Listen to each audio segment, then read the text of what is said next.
Rakyat Gaza, rakyat Palestina setiap hari sedih, menangis, berpisah dari keluarganya, anaknya, istrinya, suaminya, kerabatnya, bapaknya. Mereka mati syahid di jalan Allah untuk membela tanah Palestina. Tapi kesedihan kami, kata para ulama di Palestina, itu tidak sebanding dengan kesedihan umat ini dengan wafatnya Nabi kita Muhammad SAW. Maka setiap kematian, setiap kesyahidan di antara rakyat kami Palestina tidak ada apa-apanya. Itu akidahnya mereka, Pak. Maka mereka itu menghadapi kematian itu dengan senyum. Nggak ada yang lebay, nangis-nangis gitu, menyesalkan kepergian. Nggak ada, malah senang. Alhamdulillah. Kalau ada yang nangis dikit, dimarahin. Ngapain kamu nangis? Kamu harus kuat, kamu harus bahagia, kamu harus senang. Di antara keluargamu dipilih oleh Allah menjadi syahid. Wa yattakhidha minkum syuhada. Nggak ada ceritanya mereka itu bermental tempe kayak kita, nggak ada. Mental kerupuk kayak kita, nggak ada. Disiram air udah lemes, udah keropos. Itu makanya luar biasa mereka ini, ahli-ahli ilmu.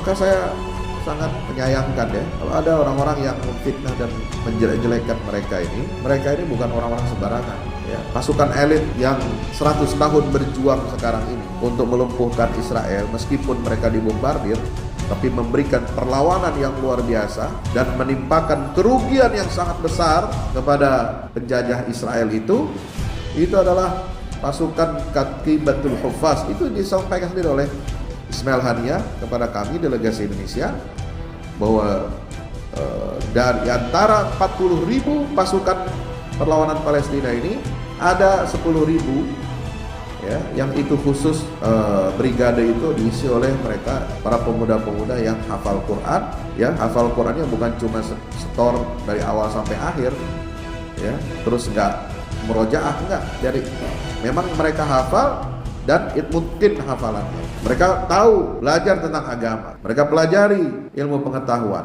ya, luar biasa.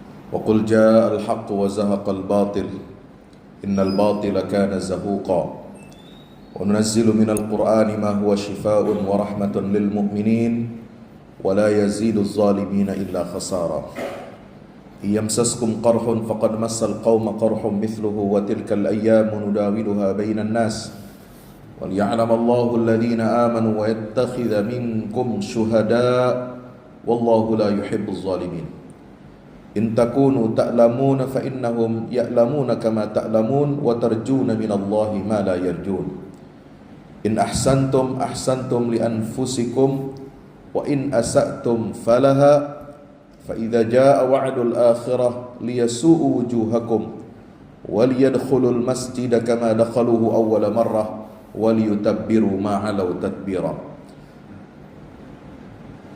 Yang sama-sama kita hormati seluruh jamaah Masjid Jannatul Firdaus yang insyaallah mudah-mudahan kita semua senantiasa diberkahi dan dirahmati oleh Allah Subhanahu wa taala. Alhamdulillah wa syukrulillah wassalatu wassalamu ala Rasulillah wa ala alihi wa ashabihi wa man tabi'ahu wa nasara wa wala la haula wa la quwwata illa billah. Disyukur kehadirat Allah yang telah membangkitkan kita dari kematian kita. Malam ini dan setiap malam, hampir setiap malam kita merasakan kematian, tapi kematian kecil. Kematian kecil itu adalah tidur, sebagaimana yang diungkapkan oleh Allah di dalam Al-Quran. Maka setiap kali kita bangun dari tidur, tersadar dari tidur, kita berdoa kepada Allah, Alhamdulillahilladzi ahyana ba'dama amatana. Segala puja dan puji bagi Allah yang telah menghidupkan kami setelah Dia mematikan kami. Jadi kita semalam ini dimatikan oleh Allah. Jadi tidak perlu jauh-jauh nunggu kematian. Ya, setiap malam kita udah mati. Paginya kalau kita masih dapat rezeki, dapat umur dari Allah, Allah bangkitkan, Allah hidupkanlah lagi. Alhamdulillah. Bersyukur kepada Allah atas semua nikmatnya. Nikmat iman, nikmat Islam, nikmat kita dapat melangkahkan kaki kita ke Masjid Jannatul Firdaus ini, yang insya Allah mudah-mudahan menjadi surga bagi kita. Bukan hanya di dunia kita berkumpul, tetapi juga insya Allah kita akan reuni kembali di dalam surganya Allah Ta'ala. Amin ya Rabbal Alamin. Mari kita bersalawat salam kepada junjungan kita baginda Rasulullah Muhammad sallallahu alaihi wasallam. Allahumma salli ala Muhammad wa ala ali Muhammad. Assalatu wassalamu alaika ya Rasulullah. Hadirin kaum muslimin dan muslimat dimuliakan Allah Ta'ala, hari ini kita sudah memasuki 100 hari berkecamuknya perang yang terjadi di jalur Gaza, Palestina. Perang yang diberikan nama oleh para mujahidin kita yang berada di garis depan pertahanan sekaligus juga perlawanan terhadap penjajahan Zionis Israel, yang dinamakan dengan Operasi Badai Al-Aqsa. Saudaraku yang dirahmati Allah, setiap kali umat Islam di Palestina ini mereka menghidupkan semangat bagi umat Islam di dunia ini yang sudah hampir padam, melupakan nasib atau melupakan kondisi yang ada di Palestina, bumi yang diberkahi oleh Allah Subhanahu wa taala. Ketika dunia mulai melupakan status Palestina, maka tahun 87 meletuslah intifadah yang pertama. Intifadah itu artinya apa? Kebangkitan, pemberontakan dan perlawanan terhadap penjajah Zionis. Tahun 87. Kemudian setelah itu ada serangkaian upaya untuk negara-negara barat yang dahulu melahirkan dan membidani negara ilegal yang bernama Zionis Israel itu. Mereka berupaya untuk menghadirkan solusi perdamaian di Timur Tengah, berupaya untuk menjadikan Israel ini sebagai negara yang normal, karena dia lahirnya abnormal, ya. Bukan disesar lagi, sungsang. Ya. Ya. Abnormal lahirnya. Ibunya Inggris, bapaknya Amerika, dua-duanya menang Perang Dunia I dan Perang Dunia II. Kemudian yang jadi bidannya adalah PBB. Jadi PBB itu bertanggung jawab, ya, mengambil peran sepertiga dari kelahiran Israel itu adalah PBB dengan lahirnya resolusi UN Partition tahun 1947, 1 tahun sebelum negara Zionis laknat itu berdiri dan diproklamasikan. Tahun berapa? Tahun 1948. Nah, segitiga negara ini yang melahirkan dan membidani, ya, bayi yang bernama Zionis laknat itu berupaya untuk menampilkan diri seolah-olah mereka adalah pahlawan, mereka cuci tangan dari segala macam kesalahan dan dosa-dosa besarnya di masa lalu dengan menghadirkan apa yang disebut dengan peace talk atau pembicaraan damai yang ditandatangani di Oslo tahun 1993. Memasuki tahun 2000 terjadi perubahan besar. 7 tahun setelah ditandatangani perjanjian Oslo, hak-hak bangsa Palestina yang dibicarakan di atas meja, ya, upaya untuk melakukan perdamaian dan solusi permanen masalah Palestina dan Israel, yang pernah memicu banyak sekali perang di atas muka bumi ini sejak tahun 1945, tahun 56, tahun 67, dan tahun 1973, semuanya melahirkan kekacauan dan kegelisahan di atas muka bumi ini, terutama karena itu adalah permasalahan jantungnya dunia Islam. Bapak Ibu yang dirahmati Allah Subhanahu wa taala, maka kita sebagai umat beriman, ya, kalau kita memiliki keyakinan dan akidah sebagaimana yang dirumuskan, digambarkan oleh Allah Subhanahu wa taala dan Rasulullah sallallahu alaihi wasallam, maka kita sebagai umat yang beriman harus membaca persoalan-persoalan yang menimpa umat Islam di dunia ini, karena satu-satunya konflik di atas muka bumi ini, kalau kita ingin menamakannya konflik, padahal sebenarnya itu bukan konflik, ya. Masalah Israel Palestina ini bukan konflik seperti orang rebutan tanah, ya, agraria, persoalan tanah, hak lahan, ya. Bukan, itu adalah penjajahan, pencurian, perampasan. Kalau Anda, ya, punya rumah lengkap dengan sertifikat, lengkap dengan akad jual beli, kemudian datang segerombolan preman mengambil paksa rumah Anda, tanah Anda, apakah Anda akan melakukan perundingan, dialog perdamaian, lalu membagi rumah Anda yang punya milik sah 100% milik Anda, lalu kemudian Anda mau membagi rumah itu menjadi dua? Mau tidak kira-kira? Orang yang punya hak rumah 100%, kemudian datang perampok ingin menduduki rumah kita, lalu kemudian kita diancam di bawah tondongan senjata, lalu kemudian kita dipaksa untuk berdialog dan kemudian membagi tanah kita menjadi dua, itu adalah sebodoh-bodohnya orang dan segoblok-gobloknya orang, ya. Maka satu-satunya pertentangan antara yang hak dan batil, konflik di atas muka bumi ini yang jelas disebutkan peta jalannya di dalam Al-Quran, itulah masalah Palestina yang dihadapi oleh umat manusia di atas muka bumi. Kalau Bapak Ibu mau cari permasalahan, dulu ada masalah Afghanistan, ya, kemudian ada Rohingya, ada Uighur, kita ubek-ubek dalam Quran gak ketemu ayatnya. Masalah penjajahan Belanda Indonesia itu gak ada.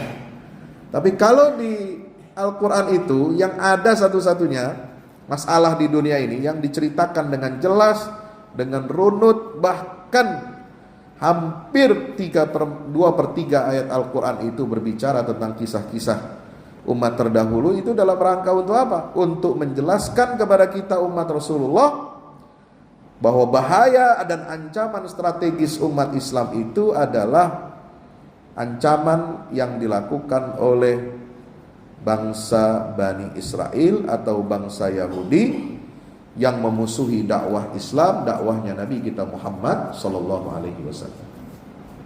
Ya. Jadi ini bukan perkara yang lahir kemarin sore. Ya, ini bukan persoalan baru dalam Al-Quran. Maka saya akan membawakan kabar bahagia. Apa kabar bahagianya?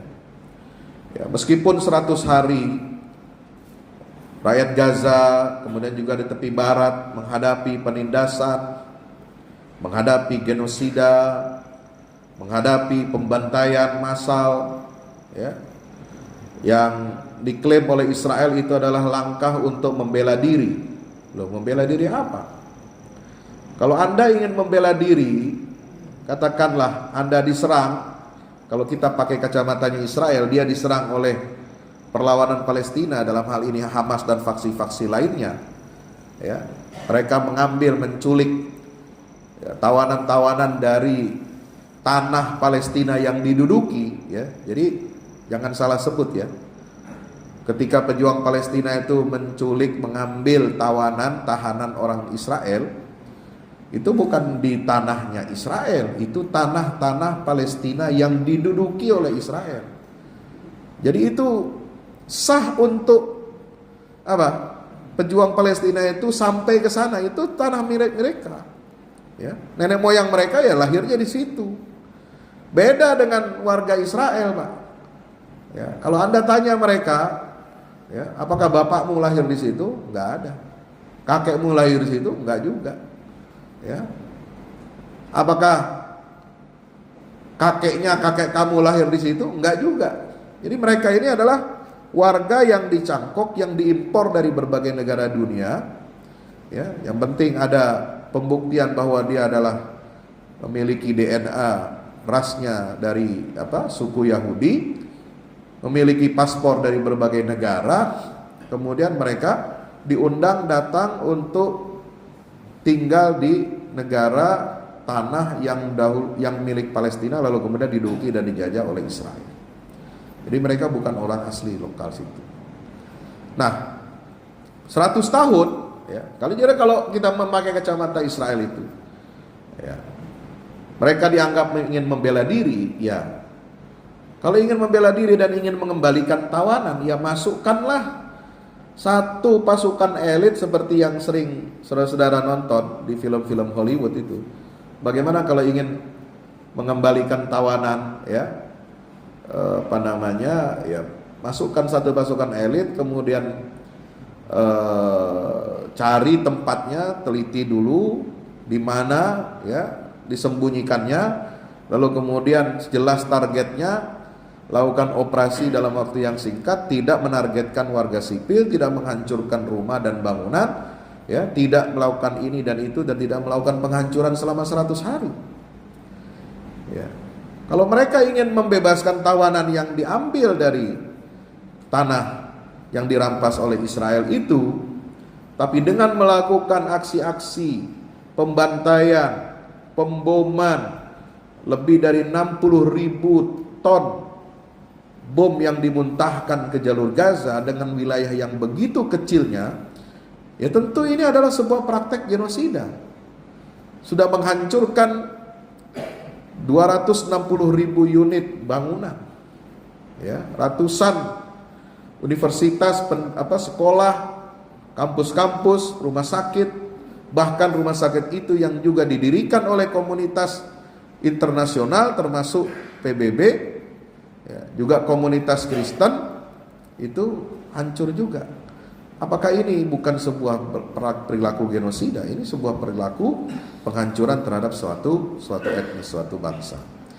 Nah, oleh sebab itu, Bapak yang dirahmati Allah, kita melihat bahwa meskipun 100 hari, ya, kita saksikan ini luar biasa keteguhan, luar biasa kesabaran yang ditunjukkan oleh saudara kita kaum muslimin di Palestina, di jalur Gaza ini, ya. Jadi kita melihat ada sebuah perkembangan yang luar biasa di dunia Islam ini, sebagaimana disampaikan oleh pemimpin, ya, gerakan politik Hamas atau ketua biro politik Hamas, Harakatul Muqawamah Islamiyah, itu namanya Ismail Haniyah. Ya, Ismail Haniyah ini dia adalah ketua biro politik Hamas, pemimpin tertingginya. Ya, dia 17 tahun yang lalu memenangkan pemilu parlemen di Palestina. Ya, Hamas ini gerakan politik dan gerakan militer. Gerakan politiknya itu memenangkan pemilu tahun 2006. Tahun 2007 memerintah seluruh Palestina termasuk tepi barat dan jalur Gaza karena mendapatkan suara mayoritas. Dan ini membuyarkan mimpi Amerika, Inggris, dan negara-negara barat yang melahirkan Israel itu untuk apa? Perdamaian. Kenapa? Karena prinsip gerakan perlawanan Islam ini tidak menerima, bukan mereka tidak mau berdamai, bukan mereka anti perdamaian, tidak. Tapi yang mereka perjuangkan itu adalah prinsip-prinsip bahwa tanah Palestina adalah wakafnya umat Islam, wasiatnya Rasulullah Sallallahu Alaihi Wasallam, bumi tempat Isra dan Mi'rajnya Nabi, kiblat pertama umat Islam, dan masjid yang suci ketiga di dalam ajaran Islam. Maka tidak boleh kita memperjualbelikan atau menukar guling atau melakukan konsesi-konsesi ya terhadap bumi Palestina ini, karena itu tidak sesuai dengan ya ajaran Islam. Ya. Tidak sesuai dengan prinsip-prinsip Islam. Nah, ini yang mereka perjuangkan, sehingga prinsip yang diperjuangkan oleh mereka ini, penjajahan itu harus dihapuskan dari muka bumi, ya kan? Sebagaimana semangat konstitusi kita, bahwa penjajahan di atas muka bumi ini harus harus apa? Dihapuskan karena tidak sesuai dengan pri kemanusiaan dan pri keadilan. Itulah prinsip bangsa Indonesia, sehingga negara kita Indonesia ini luar biasa ya, selalu mendukung perjuangan Palestina untuk merdeka dari penjajahan Israel. Nah, kalau dulu sebelumnya perang Arab Israel itu makan waktu cuma sebentar. Ada yang cuma seminggu, ada yang 1 hari kelar ya. Apa yang menyebabkan itu semua terjadi? Karena mereka tidak memiliki kekuatan ideologi. Tapi berbeda dengan ya gerakan perlawanan Islam ini, 100 hari ya, mereka ini tidak pernah tunduk dan tidak mau menyerah.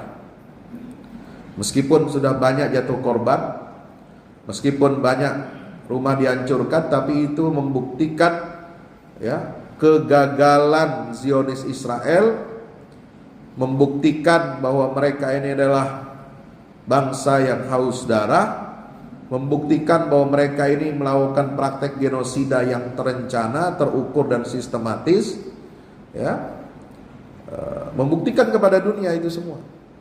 Nah, kemarin kami baru menyelesaikan agenda sidang ke-6, sidang umum ke-6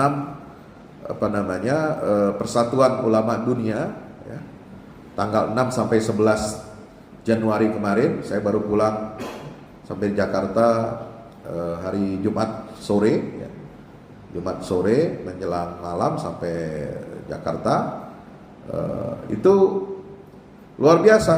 Jadi Muktamar Persatuan Ulama Dunia ini menggelar perhelatannya selama kurang lebih 5 hari. Itu 3 hari diisi dengan apa? Dengan mendiskusikan dan mencari solusi terkait masalah Palestina. 2 hari kita berbicara tentang organisasi, mekanisme. Jadi Persatuan Ulama Dunia ini unik, Pak. Saya belum pernah melihat ada organisasi ulama, baik nasional maupun internasional, yang ketuanya, sekjennya, pengurusnya, hariannya itu semua dipilih secara demokratis. Dipilih melalui apa? Pemungutan suara. Ya. Kenapa? Yang milih juga bukan orang sembarangan, yang milih bukan orang awam. Ya, kayak kita milih presiden besok, siapa aja boleh milih, ya kan? 1 suara profesor sama dengan 1 suara lulusan SMA, ya kan? Itu. Tapi yang milih ketua, presiden, wakil presiden dan semua jajaran kesekjenan itu semua dipilih oleh peserta. Jadi kita ada pemungutan suara pakai e-voting. Ya, milih ketua, milih wakil, milih sekjen, milih semuanya itu semua pakai pemungutan suara. Ini satu-satunya pilihan yang demokratis. Hatta di MUI saya belum pernah menemukan seperti itu. Ya, di MUI paling hanya ada permusyawaratan, nanti memilih ketua itu atau ketua umumnya itu nanti ini kan secara musyawarah. Ya, bukan dengan perwakilan dari semua kemudian melakukan pemungutan suara, nggak ada. Ya. Apalagi kalau Persatuan Internasional Ulama itu ya biasanya sudah ditentukan ya ketuanya dan sekjennya itu oleh negara yang menjadi sponsor. Ya. Kalau Persatuan Ulama Dunia ini yang didirikan oleh Syekh Yusuf Qaradawi itu sangat demokratis. dan tidak berafiliasi kepada negara manapun.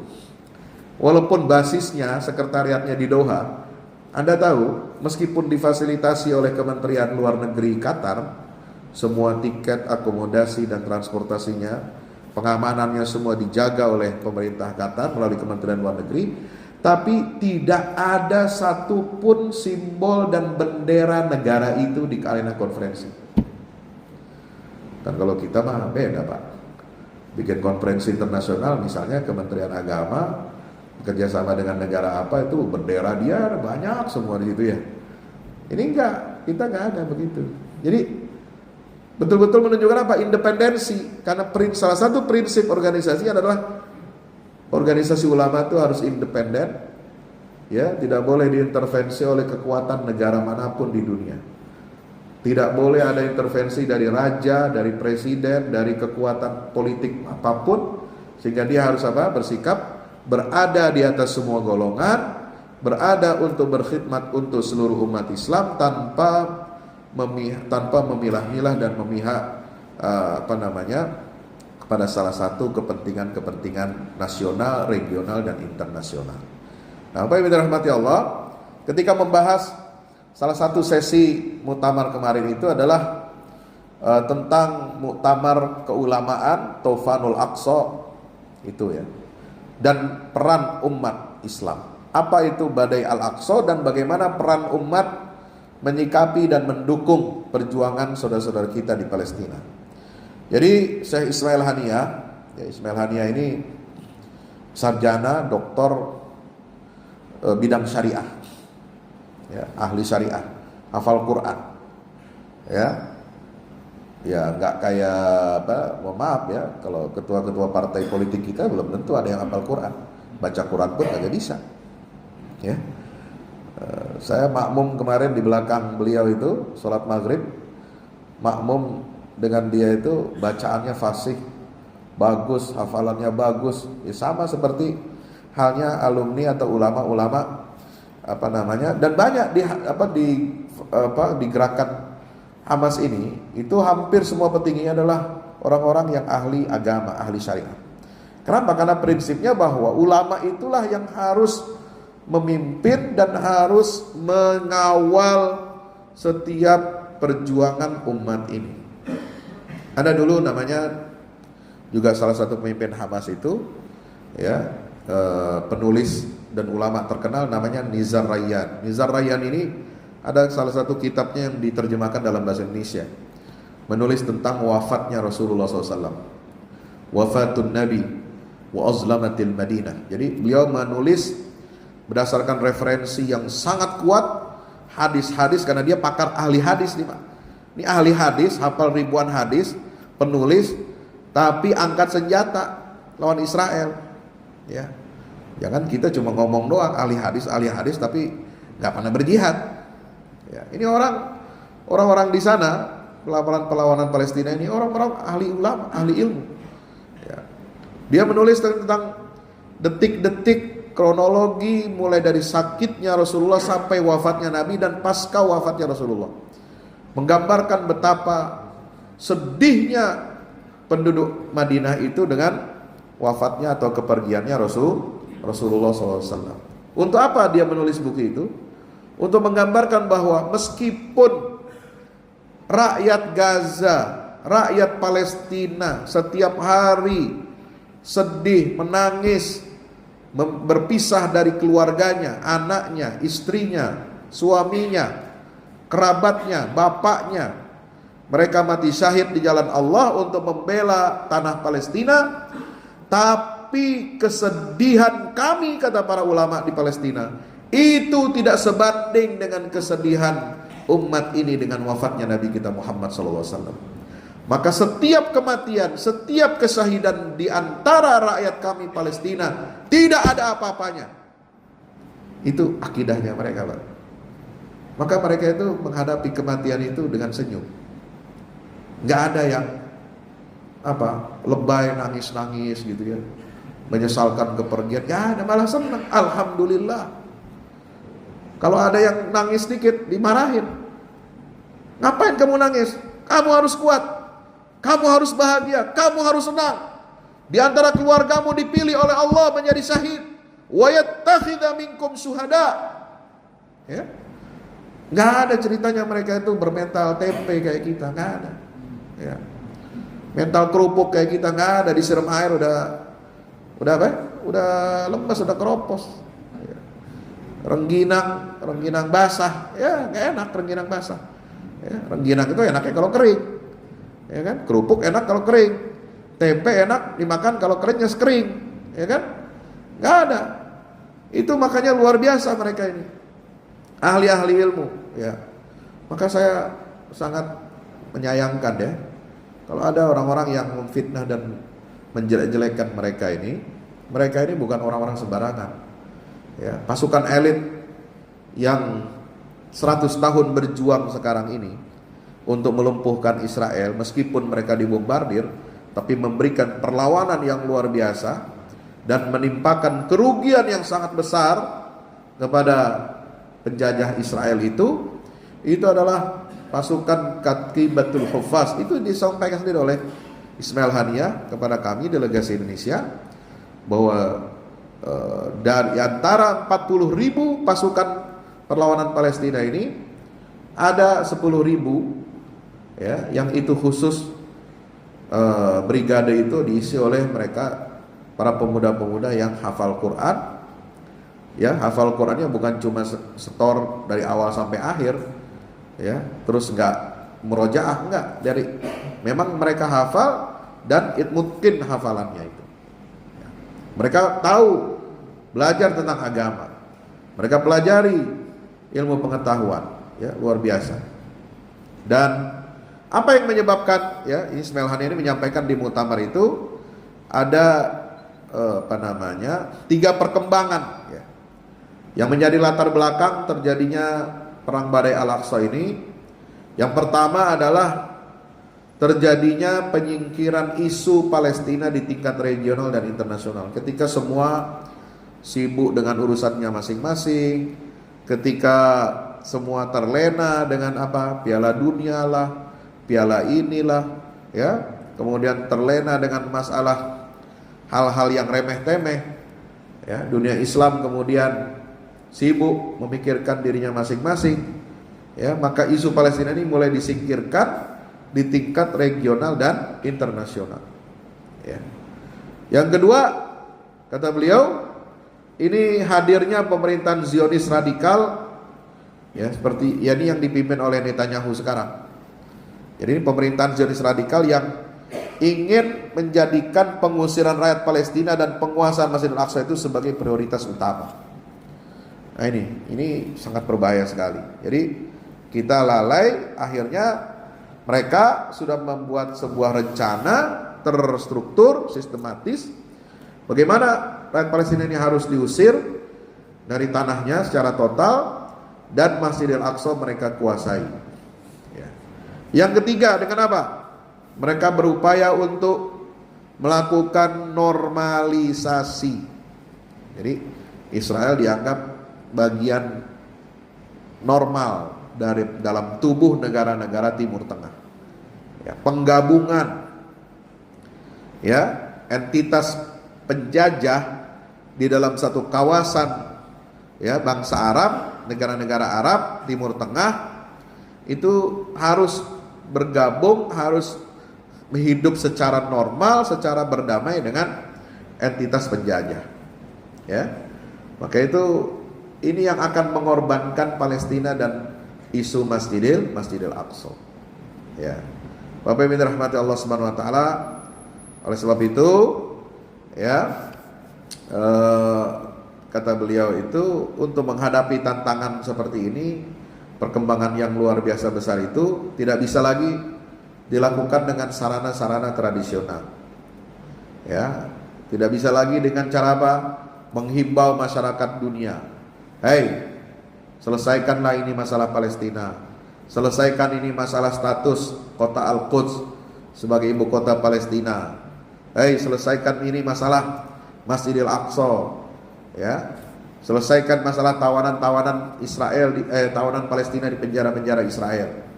Nah, oleh sebab itu Tidak bisa lagi kita menyelesaikan masalah ini dengan hanya himbauan, hanya dengan kecaman dan sebagainya. Nah, inilah yang memaksa seluruh faksi perlawanan Palestina dengan hitungan-hitungannya, ya, mereka melakukan operasi Badai Al-Aqsa. Maka mereka memasang target, ya, Zionis, ya, Israel ini memasang target ada 3. 1, menghabisi perlawanan Hamas. Jadi mereka melakukan operasi militer sekarang ini 100 hari. Itu dalam rangka apa? Untuk menghancurkan infrastruktur Hamas dan faksi perlawanan Palestina lainnya. Yang kedua, targetnya membebaskan tawanan Israel yang diambil oleh para pejuang pada tanggal 7 Oktober 2023. Kemudian yang ketiga, melaksanakan rencana pengusiran rakyat Palestina. Ya. Nah, kata beliau, semua target itu gagal.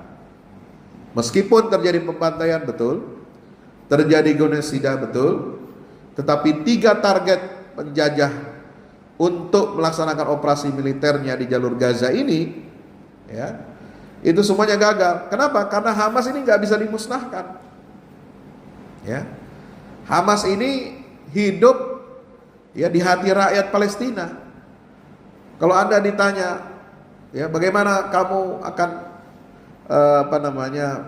menyikapi tentang perlawanan rakyat Palestina, mereka pasti akan mendukungnya. Ya, meskipun rumahnya dibombardir, meskipun ada keluarganya yang menjadi korban, ya, meskipun anak-anak mereka tidak bisa sekolah, tidak bisa makan, tapi perlawanan Palestina ini betul-betul sudah menyatu dengan hati rakyat Gaza, dan mereka tidak ada yang pernah menyalahkan, ya, para pejuang Palestina ini sebagai penyebab kesengsaraan rakyat Palestina. Tidak ada.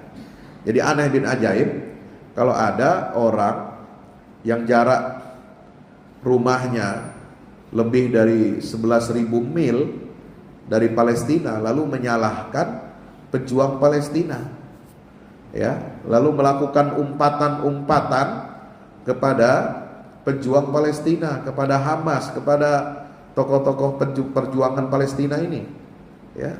Padahal mereka bukan siapa-siapa, ya, rakyat Palestina bukan, ya, pernah makan, pernah minum di Palestina juga enggak, ya, pernah ikut membela Palestina juga enggak, tapi melakukan umpatan-umpatan dan fitnah-fitnah kepada para pejuang Palestina, ya. Sementara rakyat Palestina sendiri yang hidup di dalam, berjuang bersama mereka, ya, itu tidak pernah menyalahkan, ya. Bahkan para ulama kemarin yang berkumpul di Qatar itu, mereka bersaksi di hadapan Allah Subhanahu wa taala, demi Allah, ucapan-ucapan rakyat Gaza sekarang ini tidak akan kita temukan kecuali di masa Rasulullah dan para sahabatnya masih hidup. Ucapan apa itu? Seperti mereka mengatakan, ya Allah, kalau engkau ingin ambil nyawa kami, anak-anak kami, keluarga kami sampai engkau ridho, kami ikhlas. Ini ucapan yang tidak akan keluar dari lisan orang-orang biasa, ya, sampai mengatakan begitu. Ya Allah, silahkan kau ambil nyawa kami, ambil darah kami, anak-anak kami, keluarga kami, untuk menjadi tebusan bagi pembebasan Masjidil Aqsa. Itu kata-kata itu sampai engkau ridho ya Allah, itu tidak akan pernah keluar kecuali kita dengar dalam sejarah sirahnya para sahabat dan orang-orang besar di masa lalu. Dan itu terulang sekarang di jalur Gaza, ya, subhanallah. Maka itu ini adalah sebuah kabar bahagia, ya. Tidak boleh kita mengatakan itu sedih. Tidak boleh kita mengatakan bahwa itu adalah sebuah kerugian bagi umat Islam. Tidak. Seluruh rakyat Palestina, seluruh ulama dunia mengatakan ini adalah kabar bahagia. Untuk apa? Untuk membangkitkan hati umat Islam yang telah mati, yang telah tertidur, ya, menyadari eksistensinya, menyadari bahwa musuh strategisnya ini adalah Zionis laknat yang dilindungi oleh kepentingan negara-negara besar dunia.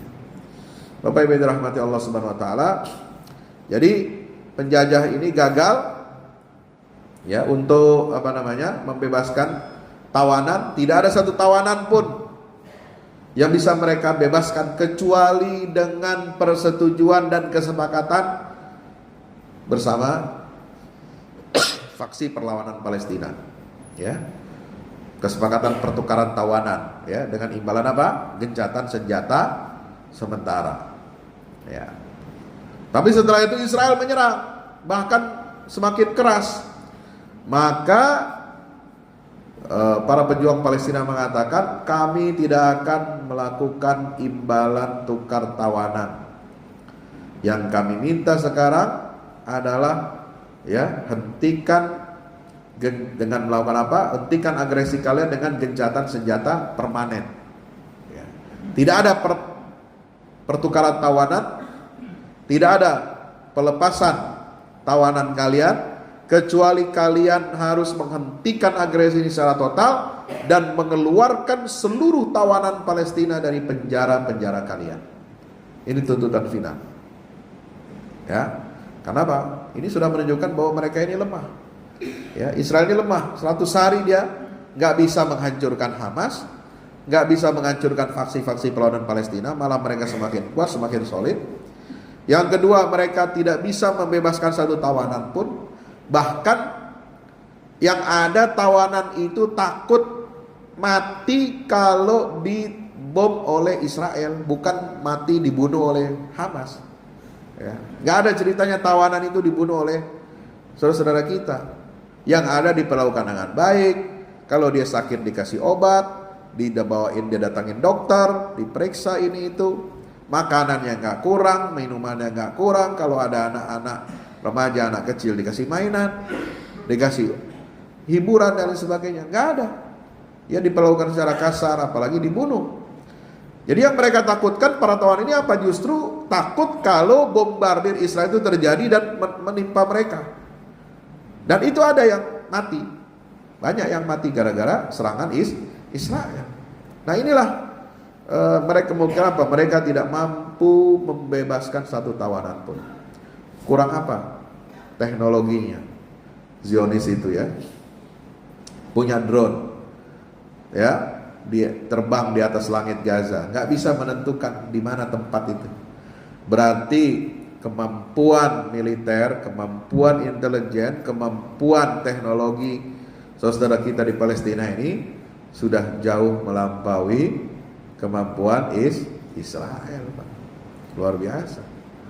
Ya, ini nggak bisa mereka membebaskan tawanan itu. Ya.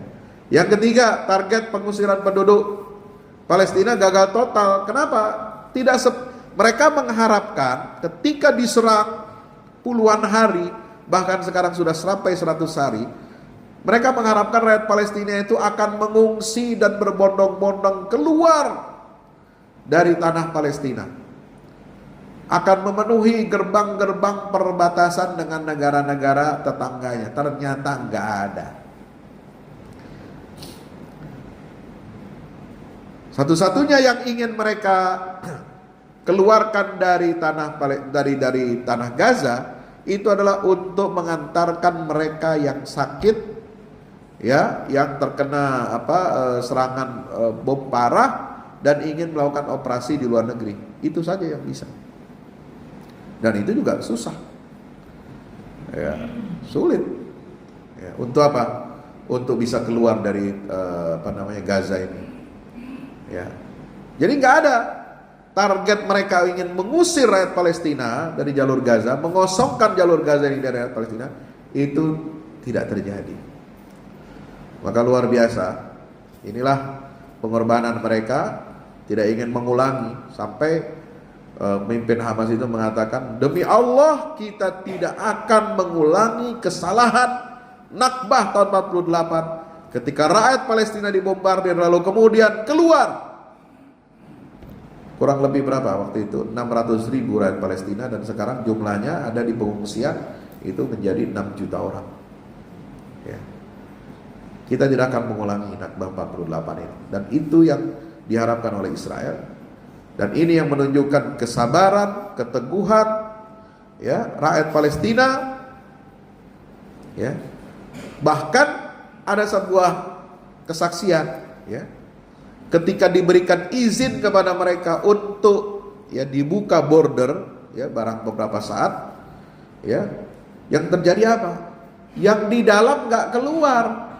Yang terjadi justru penduduk Gaza yang tertahan di luar justru masuk ke dalam Gaza, dan tidak ada satu pun penduduk Gaza yang di dalam itu keluar. Ya, padahal di tengah apa? Gempuran, ya, udara, laut dan darat yang dilakukan oleh Zionis Israel. Luar biasa. Ya, maka itu ini harus kita menjadi contoh. Ya, kita sebagai contoh mereka, ketungguhannya, ya, kegagahannya, ya, dan sehingga semakin hari semakin kesini penjajah Zionis itu semakin nampak kebobrokannya, nampak topengnya hancur, ya, dan menampilkan dirinya di mata dunia ini sebagai pembunuh, ya, yang sadis, haus darah dan melakukan genosida. Sehingga Afrika Selatan, ya, didukung oleh Bolivia, kemudian Brasil, ya, nggak tahu di kapan didukung oleh negara-negara Islam ini. Itu apa? Itu menyeret Israel ke mahkamah internasional, ya, di Belanda. Sudah mulai sidangnya. Ini harus kita dukung, kita apresiasi. Ya, negara-negara Islam ini harus sebenarnya kita malu, Pak. Ya, yang membawa menyeret Israel ke pengadilan internasional justru inisiatifnya dari negara non-Muslim. Ya, negaranya siapa? Nelson Mandela. Kenapa? Karena rakyat Afrika Selatan itu merasakan betul rezim apartheid, rezim yang sangat rasis, yang melakukan genosida terhadap rakyat Afrika Selatan. Itu persis yang dialami oleh mereka itu. Mereka menganggap itu pula yang terjadi dengan rakyat Palestina. Kenapa? Karena memang sama otaknya, itu sama-sama Inggris. Ya. Maka wajar kalau Bung Karno dulu bencinya minta ampun sama Inggris itu. Ya, apa kata dia? Inggris kita linggis, Amerika gue setrika, ya kan? Ya terserahlah dia mau ungkapkan itu karena kedekatannya dengan kubu komunis, ya, Soviet waktu itu. Tapi memang betul ini otak imperialisme, ya, penjajahan di atas muka bumi ini dua negara ini yang menjadi tulang punggungnya. Ya, itu apartheid, ya. Ingin menguasai, ingin ini dan lain sebagainya. Makanya kita sebagai umat Islam, ya, harus terus, ya, menunjukkan keberpihakan kita kepada rakyat Palestina, kepada perjuangan mereka, ya, sampai, ya, ini kabar baru lagi, kabar bahagia lagi, bahwasanya selain Israel itu mengalami banyak kegagalan, ya, di Palestina, di jalur Gaza. Nah, ada lagi sebuah kabar bahagia yang datang, yang disampaikan oleh pemimpin besar Hamas, yaitu Ismail Haniyah. Ya, dia mengatakan bahwa media-media, koran-koran Zionis berbicara tentang hari tersulit bagi kami di Gaza. Jadi sebelum genap 100 hari, ya, ketika kami berada di Qatar, itu 95 hari ke-95, ya, media-media Zionis Israel mengatakan kami menghadapi hari tersulit di Gaza. Sulit karena begitu banyak korban yang jatuh di pihak tentara Israel. Begitu banyak peralatan tempur, ya, alutsista yang hancur di tangan para pejuang perlawanan Palestina. Itu. Kenapa mereka mengalami hari yang sulit? As'ab yaum fi tarikh Israel annahum yuwajihuna. Ya, mereka mengalami hari tersulit itu kenapa? Karena mereka menghadapi orang-orang yang enggak takut mati. Nah, jadi kisah sejarah di zaman Khalid bin Walid masih hidup, itu terulang sekarang. Khalid bin Walid kan mengancam Kaisar Romawi. Ya, kalau kamu bangga dengan banyaknya tentara kalian ketahuilah bahwa kalian menghadapi pasukan yang tidak takut mati. Ya, mereka bukan ingin hidup tapi tidak takut mati. Ya, sementara kalian apa? Kalian takut mati. Ya, kalian pengen hidup selama-lamanya. Tapi yang kalian hadapi ini adalah pasukan yang tidak pernah takut untuk mati. Dan mereka menjadikan kematian itu sebagai simbol, sebagai apa? Sarana untuk mendapatkan keridhaan Allah Subhanahu wa ta'ala melawan orang-orang yang zalim. Mereka adalah orang-orang yang senantiasa menepati janji Allah. Minal mu'minina rijalun sadaqu ma'ahadullah alaih, faminhum man qadha nahbahu wa minhum man yantazir wa ma baddalu tabdila. Ya. Itu yang digambarkan dalam surat Al-Ahzab ayat 52, bahwa orang-orang yang beriman itu senantiasa menepati janji mereka kepada Allah, dan mereka tidak mengganti atau mengubah kontrak mereka dengan Allah Subhanahu wa ta'ala.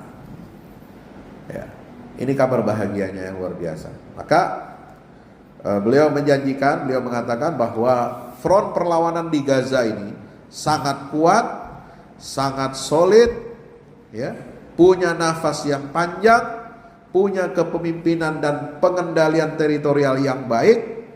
Dan inilah yang menjadi kata kunci kemenangan bagi seluruh umat dan orang-orang merdeka di dunia ini. Oleh sebab itu, ya, kita pasti akan mengagumi, ya, perjuangan mereka ini, ya.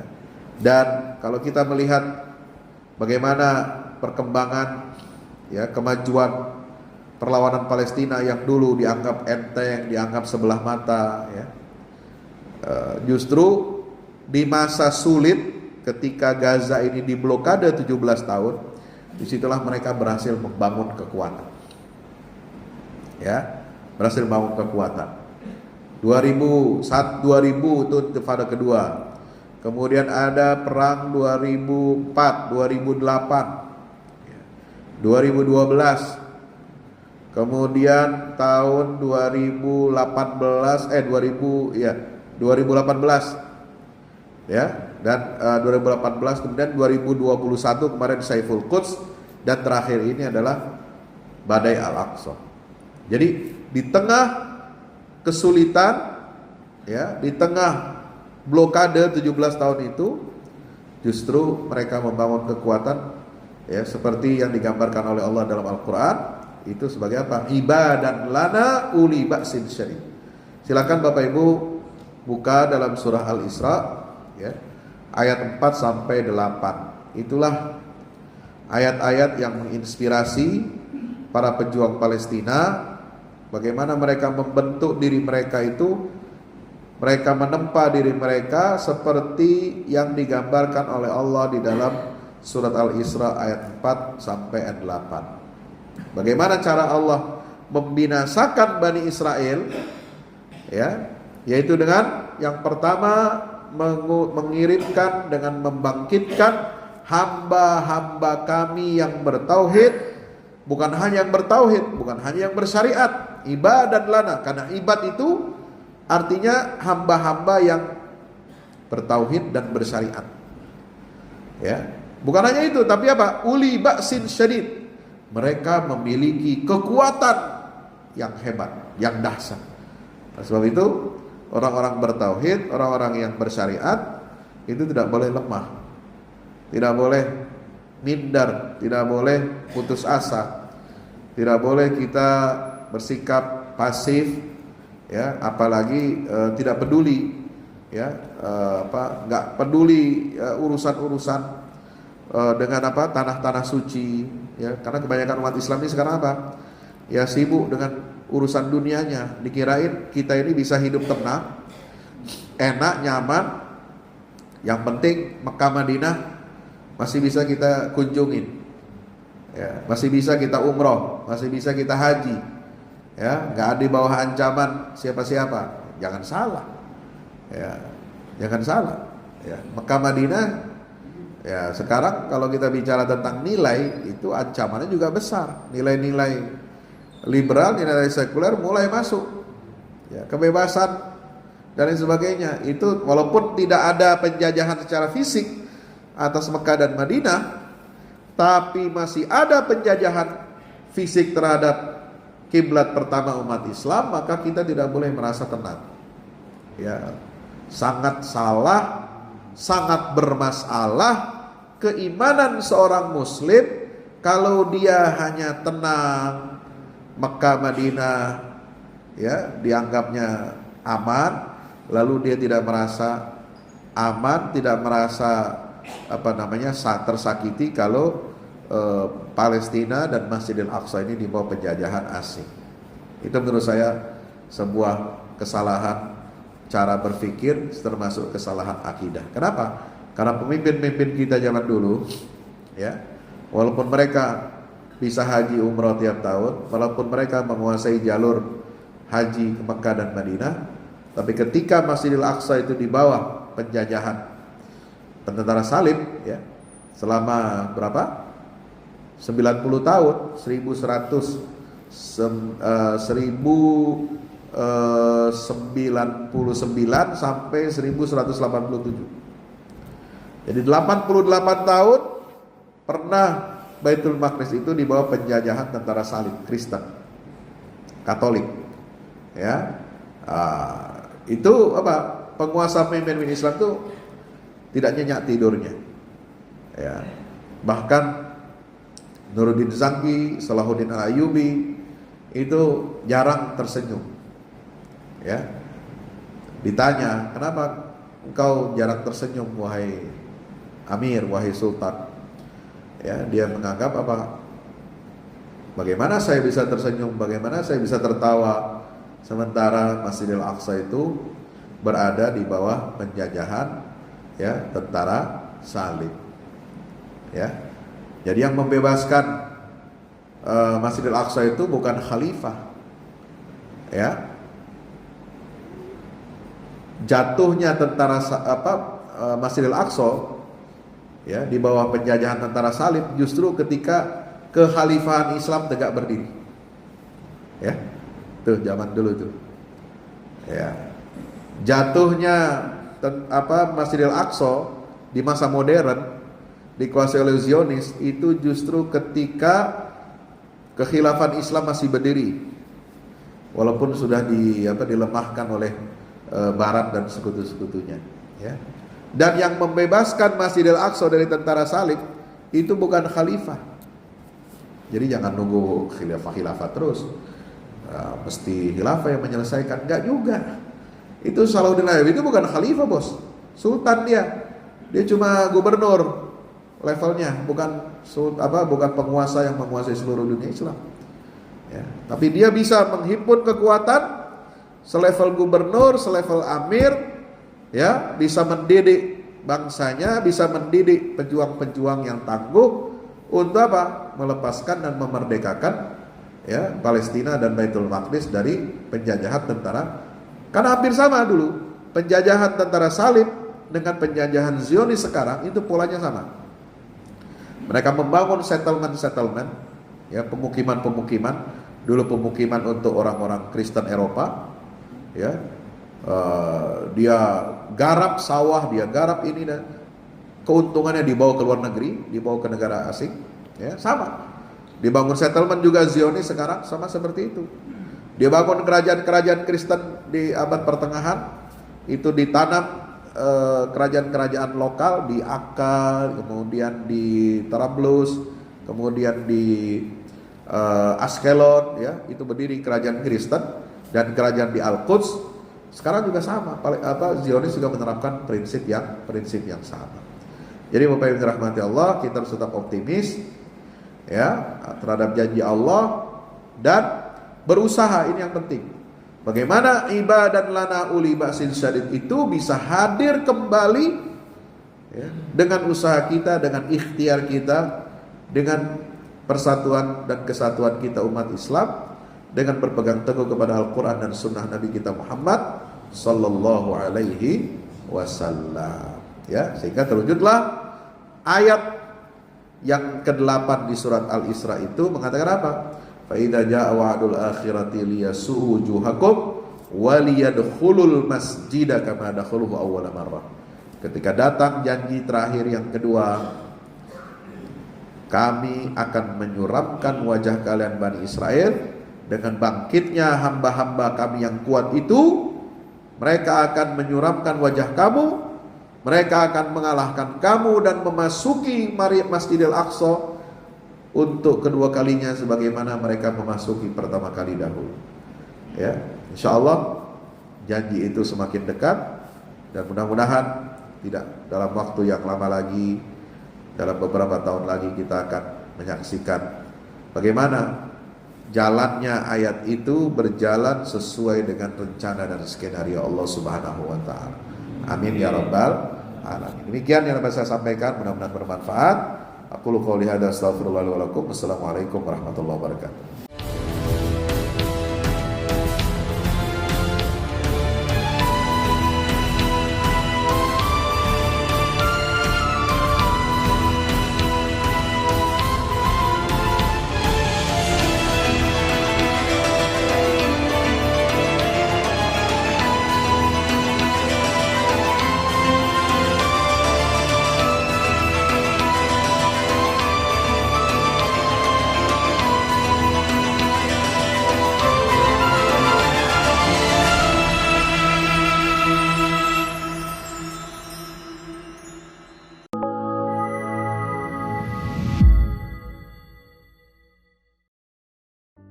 Assalamualaikum warahmatullahi wabarakatuh.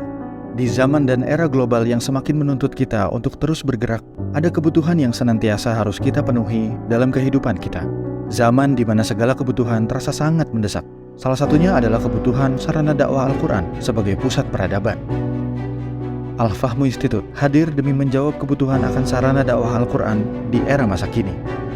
Kami melihat latar belakang yang ada untuk menjawab tuntutan seperti kebutuhan sarana dakwah Al-Quran yang meningkat di ibu kota, kebutuhan akan pusat pembibitan hafiz Al-Quran, kebutuhan pusat pengkajian Al-Quran, kebutuhan akan pusat dakwah kreatif berbasis Al-Quran, kebutuhan sarana media perekat umat Islam, ibu kota dan Indonesia, juga kebutuhan akan adanya sarana pusat kaderisasi guru tahfiz dan mufasir di ibu kota. Yayasan Al-Fahmu International Indonesia sedang membangun gedung pusat dakwah Quran yang berlokasi di Jalan Pengukiran 3, Pekojan, Tambora, Jakarta Barat. Gedung pusat dakwah Quran ini insya Allah akan menjawab tantangan dan kebutuhan akan sarana dakwah Al-Quran yang ada, seperti yang digagas oleh Direktur Al-Fahmu Institute, Kiai Haji Fahmi Salim MA, yaitu tugas peradaban kita semua adalah untuk berperan dalam menerjemahkan cetak biru peradaban, yaitu Al-Quran, dalam dunia nyata. Kami mengajak jamaah semua untuk ikut dalam perdagangan yang tidak merugi ini, sebagaimana yang disampaikan dalam Al-Quran Surat Fatir ayat 29-30, yang artinya, sesungguhnya orang-orang yang selalu membaca kitab Allah dan mendirikan sholat dan menafkahkan sebahagian dari rezeki yang kami anugerahkan kepada mereka dengan diam-diam atau terang-terangan, mereka itu mengharapkan perniagaan yang tidak akan merugi, agar Allah menyempurnakan kepada mereka pahala mereka dan menambah kepada mereka dari karunia-Nya. Sesungguhnya Allah Maha Pengampun lagi Maha Mensyukuri. Gedung Pusat Dakwah Quran Al-Fahmu Institute terdiri dari 4 lantai, di mana di lantai 1 terdapat Masjid Quran Mulia, dan di setiap lantainya insya Allah diperuntukkan demi berlangsungnya tugas mulia dalam perjuangan dakwah Al-Quran.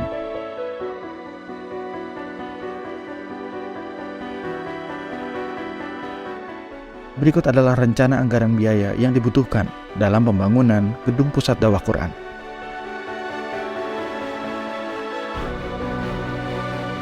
Dalam kesempatan yang mulia ini, kami mengajak jamaah semua untuk ikut dalam gerakan sedekah Lailatul Qadar di setiap malam ganjil di bulan Ramadan. Salurkan melalui nomor rekening berikut ini.